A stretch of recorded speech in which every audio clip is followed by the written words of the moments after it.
Hey guys, how you doing today? I just want to talk a little bit about something that's a really pet peeve of mine. Are we at war or not? Do our legislators know? Do those in Congress know? Does our president know? I say yes, we are. And whether we pull out of any place, we pull out of Iraq, we pull out of Afghanistan, or whether we release prisoners on a daily basis from Gitmo, they are at war with us, and they will cut your frickin' heads off. And I hope Nancy Pelosi and her ilk can understand that.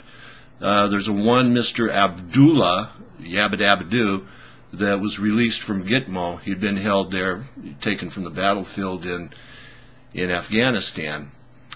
He was released back out of the Afghanis, and they let him back out again. Now he's now the senior operations officer in Afghanistan for the Taliban, which is where our troops are going now to head up a surge. I don't know why in the hell we keep releasing these people, other than the fact that the courts, the liberal judges, liberal congressmen, liberal frickin' president in this country want them released back out there. I don't understand that in the least. We held prisoners in this country back in World War II. We had Italian, we had Japanese, we had German prisoners. We held them until the duration. Why can't we do that now? And why would Mr. Obama want to shut down Gitmo? Is he going to send them to your neighborhood, put them in your county jail? I sure as hell don't want them where I'm at.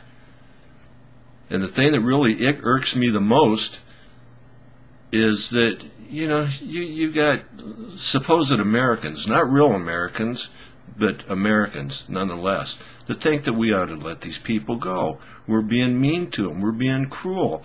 Those people live better over in Gitmo than they ever lived in their homeland or ever will. I don't understand why we keep letting them go. Why aren't we executing some of these SOBs like we should be?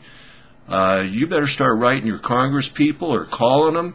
You better get on their butts, because they're in a death march. Yes, and they got us all lined up behind them, and they're taking us on that march with them. We're not going to have an America. We're not going to have our lives. The next thing that's going to come up is they're going to go around, they're going to start blowing up malls and whatever the hell else they've done.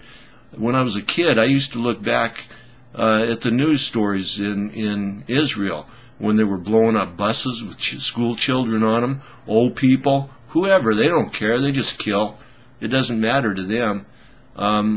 If you're not one of them, they're just going to kill you.